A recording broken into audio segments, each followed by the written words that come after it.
चूंकि अब ये जो सस्ती बिजली और प्रॉपर्टी टैक्स में कमी पर आईएमएफ ने जिस तरह से साफ जवाब दे दिया है, जो प्राइम मिनिस्टर सस्ती बिजली के हवाले से खासतौर पर एक अवाम से वादा कर चुके हैं, तो वो अवामी रिलीफ का ख्वाब कब पूरा होगा फिर?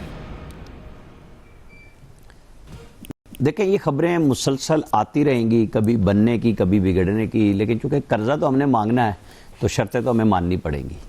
आप ये तो नहीं कर सकते। हाँ, वो जो आईपीपीज़ का फ़ायदा है वो अवैस लगारी को बताना पड़ेगा कि एक तरफ हमें आईपीपीज़ के नाम पे सोलर पे लूटा जा रहा है कि जिनके रेट थे पुराने उनको चेंज करना है और नयों के साथ तो बेड़ागरक कर रहे हैं। एक तरफ कह रहे हैं जी हमने बहुत सस्ता कर दिया, और सोलर के ऊपर वो मिफ्ता इस्माइल और उनकी मुसलसल जुगतबाजी मैं कहूँगा वो जारी है उसके ऊपर एक्स पे। तो असल बात ये है कि ये जितने मर्जी दावे करे हुकूमतें, जब तक बराह रास्त रिलीफ नहीं मिलता आपकी कोई बात कैसे कोई सच्ची मानेगा। आपने बिजली का जो रिलीफ देना है, चूँकि ये बताया गया था, मैं 23 मार्च की बात नहीं कर रहा, ये कहा था कि चंद हफ्तों में जो वैसे तो 10 रुपये पास कर दिए, जो लेवी बढ़ा दी पेट्रोलियम मसनूआत पे, जो आम आदमी को बराह रास्त रिलीफ मिलना था, लेकिन उसका साथ ये कहानी हमें सुनाई गई कि जी बिजली के बिलों में आपको यूनिट्स के ऊपर तो बुनियादी टैरिफ में अगर कमी करनी है तो हम चंद हफ्ते की बात ये है कि जो 15 तारीख की बात थी आज हो गई है 25 तारीख हो गई है, तो अगला आ रहा है 31 तारीख को फिर आपने पेट्रोलियम मसनूआत का करना है। तो चंद हफ्ते से मुराद ये तो नहीं हो सकता कि एक हफ्ता हो। ये लोगों की खबरें थी 23 मार्च जिन्होंने दी वो जाने उनकी, लेकिन जो खबर आई थी वो ये थी कि चंद हफ्तों में देंगे। मेरा ख्याल है उस पर काम हो रहा है, ऐसा नहीं है कि बिल्कुल ज़ीरो हो गया है, वो प्राइम मिनिस्टर ने देना है, लेकिन जब आपने कर्जे मांगे हुए हैं उनकी वापसियाँ देनी हैं तो बुनियादी शराइत तो वो सारी की सारी आपको पूरी करनी है जो आप आईएमएफ का, क्योंकि अभी तक स्टाफ लेवल एग्रीमेंट जो है वजारत ख़जाना के हुकाम का बड़ा पुरुमीद जवाब है कि अभी ये हमारे पास टाइम भी है और ये हो भी जाएगा, और हम चीज़ें ठीक कर रहे हैं जैसे उन्होंने कही थी वो करने भी जा रहे हैं। हमें तवक्को रखनी चाहिए कि जो गवर्नमेंट ने प्रेस रिलीज इशू किया है चंद हफ्तों वाली, कि एक तो वो उसको पूरा करेंगे, लेकिन जो सबसे बड़ा मसला है ना, इन सब को छोड़ के हमारे ही अखबार एक्सप्रेस को सोशल मीडिया के ऊपर आपको पता है कि उसकी सुपर लीड थी कि वज़ीरों की तनख्वाहों में इतना इजाफा, हम सब ने देखा होगा, और उसमें 3 कॉलम थी कि अभी हम सरकारी मुलाजमीन को कुछ नहीं दे सकते। ये यहाँ पे आईएमएफ वाले ये जो पाकिस्तान में बैठे हुए हैं, जो वहाँ वाशिंगटन में बैठे हुए हैं, इनको डंग लग जाता है। क्या होता है कि ये इन पे नहीं बोलते अरकान असम्बली की तनख्वाहें बढ़ा दो और वज़रा की तनख्वाहें बढ़ा दो, लेकिन आम मुलाजिम जो सरकारी अपनी, और मैं आपकी बात नहीं कर रहा किसी की भी, कि उनके लिए सांप सूख जाता है कि जी और इनके ऊपर टैक्स भी बढ़ा दो। ये असल बात है कि ये सवाल बहरहाल मैं तो अब करूंगा जब प्राइम मिनिस्टर से मिलता हूं, जब भी मिलूंगा, इन लोगों से बनता ये है कि भाई किस बेशर्मी से आप लोग ये तनख्वाहें बढ़ा लेते हैं और मुलाजमीन के लिए कहते हैं हमारे पास गुंजाइश नहीं है। जब देखेंगे बजट में ना आपने पे एंड पेंशन कमेटी का जो कमीशन बनाना था कि जो बेशुमार पैसे लोग रिटायर होते चले जा रहे हैं, आपने डाक रिलीफ की एक लाइन लंबी हो गई है इमरान खान के दौर से लेके, और अब तक कोई 8-10 खाने सरकारी मुलाजमीन की तनख्वाहों में मुख्तलिफ ढाक रिलीफ के नाम पे हैं जो बेसिक में मर्ज नहीं कर रहे, क्योंकि उससे रिटायरमेंट पे फायदा होता है। चले नए तो आप पेंशन नहीं ना दे रहे कि जी उनकी नई पेंशन का निजाम होगा, लेकिन जिनसे वादा है अब उनको धोखे में तो ना डालें। आप करेंगे जो बहुत सारे लोग जैसे प्रमोशनों का दिमाग में लिए, जहन में लिए कि जी अब हमने इतनी मेहनत की थी, हम यहाँ तक पहुंचे थे, वो बोर्ड लेट होते चले गए, अब हो गई, लेकिन आपको इनको मर्ज तो करना चाहिए ना। ये इस दफा में कमीशन करके जहां आप लोग तनख्वाहों में वज़रा की अरकान असम्बली में इतना खुला हाथ रखा है, तो वो उन सरकारी मुलाजमीन को पेनट्स तो देना, वो जो आपने ढाक रिलीफ रखे हुए हैं उनको बेसिक पे में मर्ज करें। सही जी। नवीद साहब, आप ये आईएमएफ के जो तहफ़्फ़ुज़ात विद होल्डिंग टैक्स में कमी, खासतौर पर प्राइम मिनिस्टर कह चुके हैं सस्ती बिजली, ज़ाहिर है इससे हर पाकिस्तानी सफ़र होता है बिजली महंगी से, तो आपके ख्याल में क्या आने वाले दिनों में वाकई ये जो ख्वाब प्राइम मिनिस्टर ने दिखाया था ये नहीं पूरा होगा अवामी रिलीफ का, जो हम बात करें ख़ासतौर पर सस्ती बिजली के हवाले से? वो गालिब का एक शेर मैं सुनाना चाहूंगा। जी जी, अच्छा। कहते हैं कि रो में है रख्शे उमर, कहाँ जानिए थमे, ने हाथ बाग पर है न पाहे रिकाब में। यानी जिंदगी का घोड़ा भाग रहा है और ना रिकाब, ना बाग हमारे हाथ में है, ना पाँव जो है वो रिकाब में है। तो यही हाल इस गवर्नमेंट का है।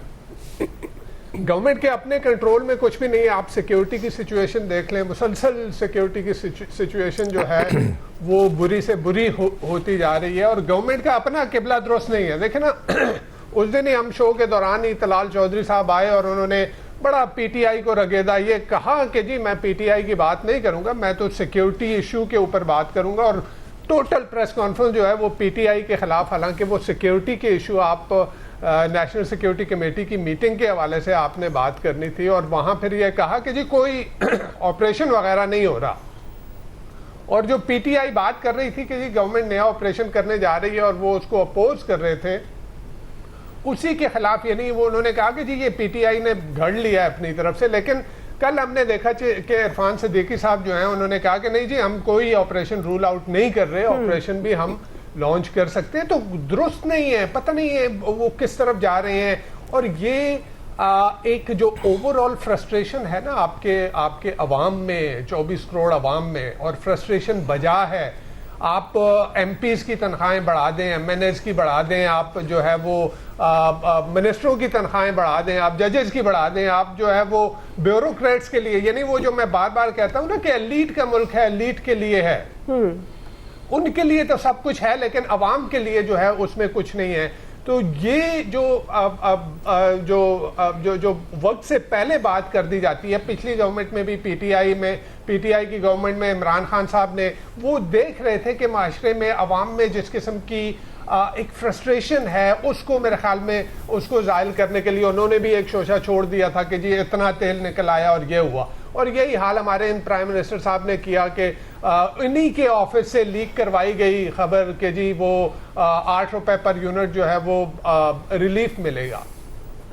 जो आईएमएफ के साथ मुज़ाकरात हुए थे उसमें 2 रुपए पर यूनिट रिलीफ का, और अगेन वो भी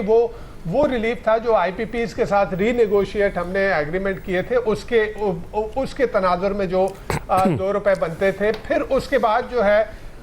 एक मोटिवेशन मिली कि जी हम पेट्रोलियम लेवी बढ़ा के जो है उसको 8 रुपए। लेकिन देखिए ये पॉलिटिकल गिमिक तो है, आप अपने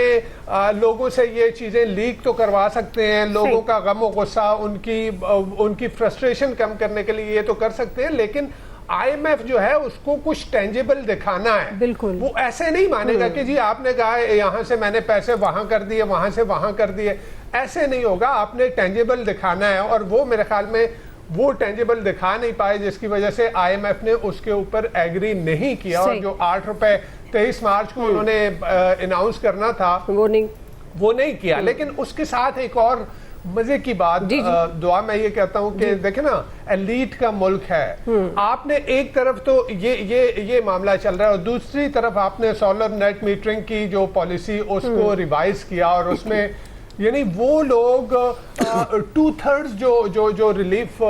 था वो छीन लिया गया। यानी अंदाजा लगाएं कि 27 रुपए यूनिट आप उसको 10 रुपए यूनिट पे ले आए कि जी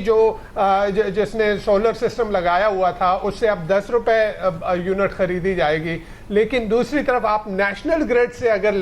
लेंगे तो वो आपको 65 से 70 रुपए मिलेगी। यानी देखें ना, ये अवाम को निचोड़ना है इस गवर्नमेंट का। तो ये गवर्नमेंट जो है इसके हाथ में कुछ नहीं है, सिक्योरिटी इनके हाथ में नहीं है, आपकी इकोनॉमी टोटल जो है वो मरून मिन्नत है आईएमएफ के। यानी आईएमएफ यहां अगर खींच लेता है तो मेरे ख्याल में आप कहां खड़े हैं। तो अगर तो अब वो था नहीं कि आपने कैलकुलेशन अपनी पूरी तरह की है, तो क्यों आवाम को एक लारा लगाया कि लोग तो आश्रय में थे। यानी आपने जो 15 मार्च को आपने पेट्रोल की प्राइसेस कम करनी थी, 13 रुपए पर लीटर जो है वो कम होनी थी, वो आपने नहीं की कि जी वो बिजली में आपको रिलीफ दिया जाएगा।